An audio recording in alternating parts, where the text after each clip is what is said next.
Versunkener Apfelkuchen. Hallo, das sind wir wieder.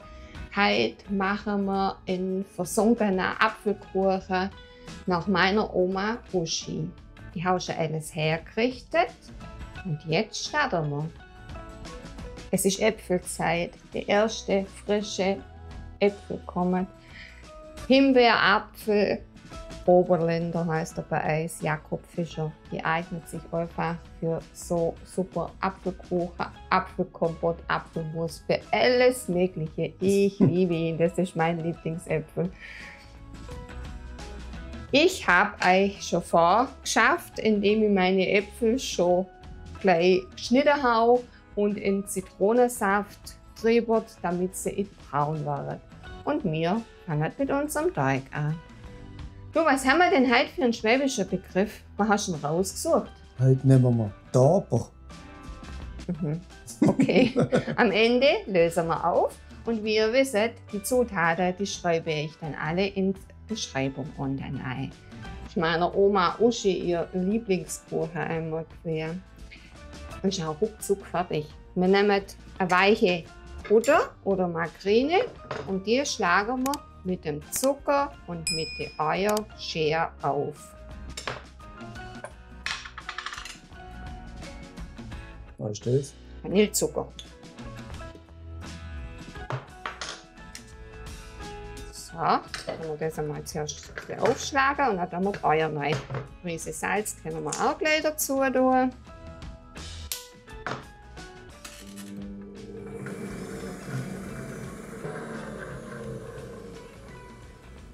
Lassen wir Ei reinplumpsen.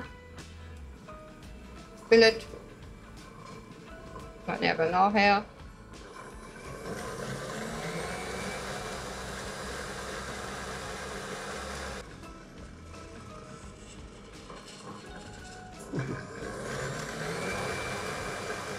Noch einmal am Rand. Neue Margarine weg. Und gebe gleich nochmal ein Ei dazu. Und schalte nochmal auf.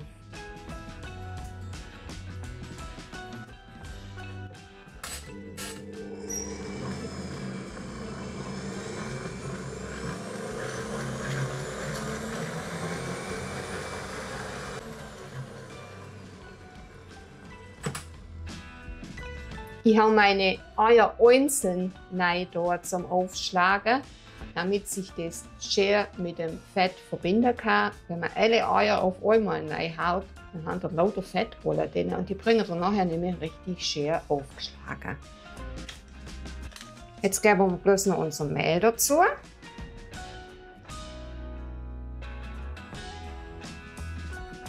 Und ein bisschen Backpulver. Dann haben wir nämlich schon unseren Rührteig. Das ist Schweiz. Ja, ich habe noch daheim ein Stück Milch, muss mal gucken, wie es mir nachher aussieht von der Konsistenz vom Rührteig.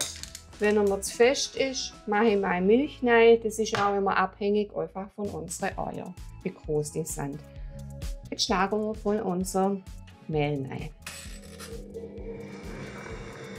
Zuerst langsam, sonst staubt es.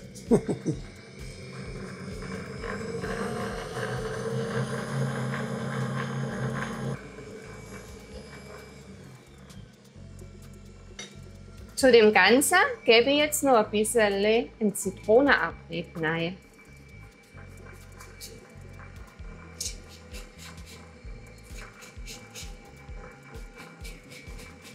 Oh, das riecht gut.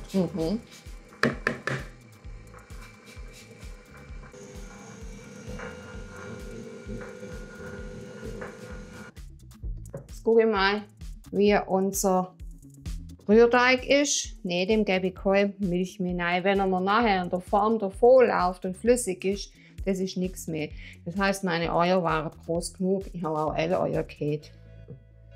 Ja, genau. Ne, dem gebe ich keine Milch mehr rein. Dann ist unser Rührteig schon fertig.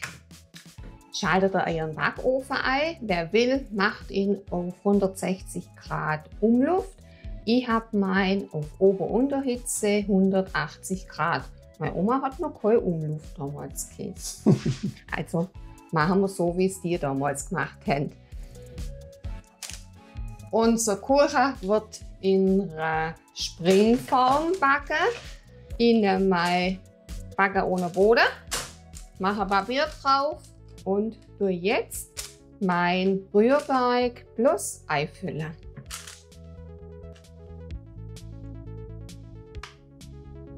Der Teig ist ausreichend für eine 26er Springform.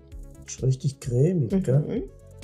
Und da wäre jetzt das nicht richtig gewesen, wenn wir noch eine Milch rein da hätten. Schön verteilen. Das wäre mir nachher unten alles rausgelaufen.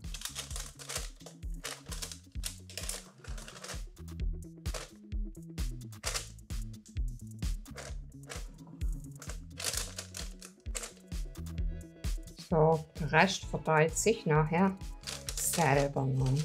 Meine Äpfelschnitz habe ich ja vorbereitet. Zitronensaft drüber, dass sie weiß bleiben.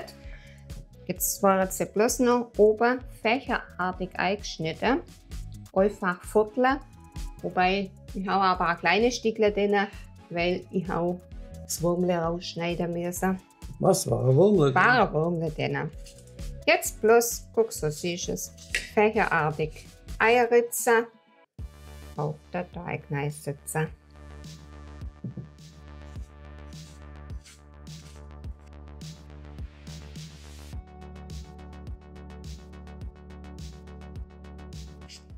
Der letzte Äpfelschnitz. Guck, haben wir da ein gutes Augenmaß gehabt. Die Äpfel liegen jetzt schön da oben. Jetzt ist noch ein normaler Apfelkuchen. Und wenn wir nachher gucken, dann ist ein versunkener Äpfelkuchen. Okay. Jetzt geht er für 35 bis 40 Minuten in den Backofen. Und wir gucken zu, was der tut.